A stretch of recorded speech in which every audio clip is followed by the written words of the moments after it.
तो मैं हूँ अभी इटली में और गाड़ी लोड करने के लिए आया था भाई इटली के छोटे से गांव में।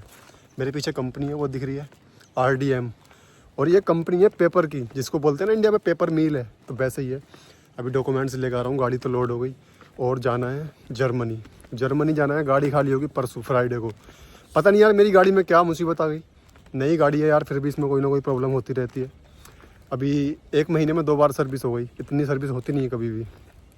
1 महीने में 2 बार गाड़ी की सर्विस हो गई, या तो सर्विस पे सही नहीं कर रहे वो लोग सही तरीके से, पैसा बना रहे हैं सिर्फ, या फिर गाड़ी में ही कोई मसला चल रहा है। अभी इसमें फिर कोई ना कोई वार्निंग आने लगी। आज फिर सर्विस पे जाऊंगा, गाड़ी की सर्विस होगी BP तीनों पार्किंग से पहले। ट्रेंटो सिटी पड़ती है, ट्रेंटो नोड, उसमें सर्विस होगी। गाड़ी में हमारी क्या लोड हुआ है देख लो भाई, ये माल लोड हुआ है जर्मनी का। ये जर्मनी जाएगा। ये पेपर किसी चीज़ का पेपर है, आई डोंट अंडरस्टैंड किस चीज़ का है, बट ये है पेपर ही, पेपर मिल से ही लोड किया है। इस तरीके से गाड़ी लोड होती है। अभी मुझे इस पर बेल्ट लगानी है, तो मैं ये साइड का पर्दा खोलूँगा, ये साइड का, फिर इस पर बेल्ट लगाऊँगा। और कंपनी की पार्किंग है बहुत बड़ी।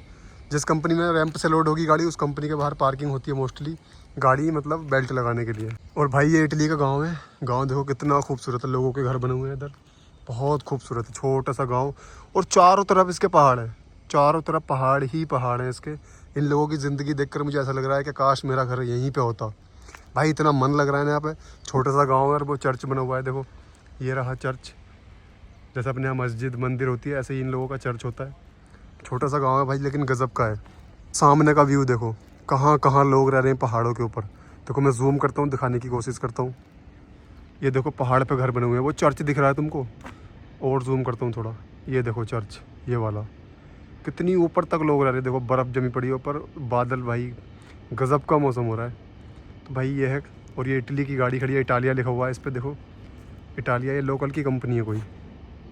और ये मेरी गाड़ी खड़ी है। अभी इस पर बेल्ट लगाऊँ मैं, उसके बाद मुझे सर्विस पे जाना है। तुमको दिखाता हूँ बेल्ट कैसे लगाते हैं हम लोग। आज बताता हूँ बेल्ट कैसे मारते हैं, बेल्ट कैसे मारते हैं कार्गो पे। तो ये होता है रैचिट, इसको रैचिट बोलते हैं। अगर आवाज़ आ रही है मेरी, इसको रैचिट बोलते हैं। और आपकी बेल्ट सीधी रहनी चाहिए। ये जो छेद है इसके अंदर सीधी जानी चाहिए, देखो इस तरीके से, ये नहीं तो बेल्ट काटनी पड़ेगी तुमको। इसको खींच के पूरा, ये देखो बेल्ट इस तरीके से पूरी सही से डाल के ना अंदर, और ये इस तरीके से फंसा के अब तुमको करना क्या है, इसको ऐसे इस तरीके से ऐसे बेल्ट मान दिए।